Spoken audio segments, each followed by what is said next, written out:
اعوذ باللہ من الشیطان الرجیم بسم اللہ الرحمن الرحیم السلام علیکم ورحمۃ اللہ وبرکاتہ۔ آپ دیکھ رہے ہیں صوفی ٹی وی۔ ناظرین، آج کی اس ویڈیو میں ہم آپ کو فرعون کی لاش کب، کہاں اور کیسے دریافت ہوئی اور فرعون کی لاش سے جڑے چند عبرتناک اور حیرت انگیز انکشافات کے بارے میں بتائیں گے۔ ناظرین، 1891 سے پہلے اس دنیا کا کوئی انسان نہیں جانتا تھا کہ خدائی کا دعویٰ کرنے والے فرعونوں کی لاشوں کا کیا ہوا تھا، یا ان کی باقیات کہاں ہے، یا کہیں ہے بھی یا نہیں۔ الہامی کتابوں تورات، بائبل اور قرآن پاک میں اس واقعہ کا ذکر تفصیل سے ملتا تھا کہ حضرت موسیٰ علیہ السلام اور بنی اسرائیل قوم کا پیچھا کرتا ہوا فرعون پانی میں غرق ہو کر اپنی فوج سمیت مر گیا تھا، جبکہ حضرت موسیٰ علیہ السلام اور ان کی قوم کو پانی نے اللہ کے حکم سے گزرنے کا راستہ دے دیا تھا۔ اس کے بعد اس کا کیا ہوا تھا، اس بارے میں بائبل اور تورات خاموش ہیں، لیکن قرآن پاک میں اس کے انجام کے بارے میں ایک بہت ہی عجیب بات کہی گئی تھی جس کی کسی کو سمجھ نہیں تھی۔ اس کا مطلب کیا ہے؟ خود مسلمان بھی اس بات کو پڑھ کر آگے گزر جایا کرتے، یہ سمجھے بغیر کہ اس بات کا اشارہ کس جانب ہے۔ سورہ یونس میں فرعون کے مرنے کے بعد اس کا انجام کچھ اس طرح فرمایا گیا تھا: پس ہم تیرے بدن کو سمندر سے نکال کر محفوظ کر لیں گے تاکہ تو بعد میں آنے والوں کے لیے عبرت بن جائے۔ سورہ یونس آیت نمبر 92۔ ناظرین، یہ واقعہ آج سے 3500 سال پہلے پیش آیا تھا۔ فرعون کے ڈوب کر مرنے کے بعد سمندر نے اس کی لاش کو اللہ کے حکم سے باہر پھینک دیا، جبکہ باقی لشکر کا کوئی نام و نشان نہ ملا۔ مصریوں میں سے کسی شخص نے ساحل پر پڑی اس کی لاش پہچان کر اہل دربار کو بتایا۔ فرعون کی لاش کو محل پہنچایا گیا۔ درباریوں نے مسالے لگا کر اسے پوری شان اور احترام سے تابوت میں رکھ کر محفوظ کر دیا۔ حنوط کرنے کے عمل کے دوران ان سے ایک غلطی ہو گئی تھی۔ فرعون کیونکہ سمندر میں ڈوب کر مرا تھا اور مرنے کے بعد کچھ عرصہ تک پانی میں رہنے کی وجہ سے اس کے جسم پر سمندری نمکیات کی ایک تہ جمی رہ گئی تھی۔ مصریوں نے اس کی لاش پر نمکیات کی وہ تہ اسی طرح رہنے دی اور اسے اسی طرح حنوط کر دیا۔ ناظرین، وقت گزرتا رہا۔ زمین و آسمان نے بہت سے انقلاب دیکھے جن کی گرد کے نیچے سب کچھ چھپ گیا، حتیٰ کہ فرعونوں کی حنوط شدہ لاشیں بھی زمین کی تہوں میں چھپ گئیں۔ ان کے نام صرف کتابوں، ان کی تعمیرات اور لوگوں کے ذہنوں میں رہ گئے۔ اس واقعہ کے 2000 سال بعد اس دنیا میں اللہ کے آخری نبی حضرت محمد صلی اللہ علیہ وآلہ وسلم تشریف لائے۔ ان پر نازل ہونے والی آخری کتاب میں فرعونوں کے قصے بڑی تفصیل کے ساتھ بیان کیے گئے تھے، اور اسی سلسلے میں اس فرعون کا جسم محفوظ کرنے کی بابت آیت بھی نازل ہوئی تھی، جس کی سچائی پر سب اہل ایمان کا پختہ یقین تو تھا، لیکن وہ سمجھنے سے قاصر تھے کہ اس خدائی کا دعویٰ کرنے والے کی لاش کہاں محفوظ کی گئی اور کیسے اسے عبرت کا نشان بنایا جائے گا۔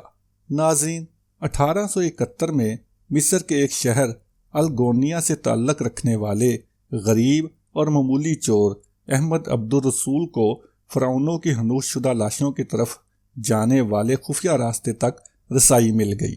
احمد عبدالرسول نوادرات چوری کر کے بیچا کرتا تھا۔ ایک دن وہ دریائے نیل کے کنارے کے قریب تبیسا کے مقام پر اسی سلسلے میں پھر رہا تھا جب اسے خفیہ راستے کا پتہ چلا۔ وہاں وہ نوادرات کی چوری کے لیے جگہ کھود رہا تھا کہ اسی دوران اسے کچھ لوگوں نے پکڑ لیا اور پولیس کے حوالے کر دیا۔ وہ جس جگہ کو کھود رہا تھا وہاں سے ملنے والے راستے کی جب مسلسل کھدائی کی گئی تو 1891 کو دوسری ممیوں کے ساتھ اسی غرق ہونے والے فرعون کی لاش بھی مل گئی۔ اس کے کفن پر سینے کے مقام پر اس کا نام لکھا ہوا تھا۔ ان ممیوں کو ماہرین قاہرہ لے گئے۔ جب ان ممیوں کا تفصیل سے جائزہ لیا گیا تو فرعون والی ممی پر جمی نمکیات کی تہ سے تصدیق ہو گئی کہ یہ وہی فرعون ہے جسے اللہ نے پانی میں غرق کر کے بدترین انجام سے ہمکنار کیا تھا۔ ناظرین، یہ بہت بڑا واقعہ تھا۔ اس کی تصدیق کے لیے دنیا بھر کے ماہرین آثار قدیمہ اور سائنسدان مصر کی طرف امڑ پڑے۔ مختلف سائنسی ٹیسٹ کرنے کے بعد دنیا بھر کے سائنسدانوں نے تصدیق کر دی کہ دوسری سب لاشوں کی نسبت صرف فرعون کی لاش پر ہی سمندری نمکیات کی تہ جمی ہوئی تھی۔ اس تصدیق کے بعد اسے فرعون کی لاش قرار دے کر عجائب گھر میں محفوظ کر دیا گیا۔ ناظرین، 1982 میں فرعون کی ممی خراب ہونے لگی تو اس وقت کی مصری حکومت نے فرانس کی حکومت کو درخواست کی کہ فرعون کی ممی کو خراب ہونے سے بچایا جائے، نیز جدید سائنسی ذرائع سے اس کی موت کی وجہ بھی معلوم کی جائے۔ چنانچہ مصری اور فرانسیسی حکومت نے مل کر ممی کو فرانس لے جانے کا انتظام کیا۔ جب فرعون کی لاش کو فرانس پہنچایا گیا تو ایئرپورٹ پر اس دور کے فرانسیسی صدر بذات خود حکومت کے اعلیٰ عہدیداروں، تمام وزراء اور فوج کے افسران کے ساتھ استقبال کے لیے موجود تھے۔ ناظرین، فرعون کی لاش کا استقبال کسی عظیم زندہ بادشاہ کی طرح کیا گیا۔ فوجی دستوں نے سلامی دی۔ فرعون کی ممی کو ماہر ڈاکٹروں کی ٹیم کے حوالے کیا گیا۔ اس ٹیم کی سربراہی ڈاکٹر مورس بوکائے نے کی تھی۔ مائکروسکوپک ٹیسٹوں کے ذریعے ممی کے تمام اعضاء کا باریک بینی سے جائزہ لیا گیا تو معلوم ہوا کہ اس کی لاش اور جسم میں سمندری ذرات ابھی تک موجود ہیں اور موت کی وجہ بھی پانی میں ڈوبنے کی وجہ سے ہوئی تھی۔ ایک بادشاہ کی موت پانی میں ڈوبنے کی وجہ سے ہو، یہ ڈاکٹر مورس کے لیے حیرت کی بات تھی۔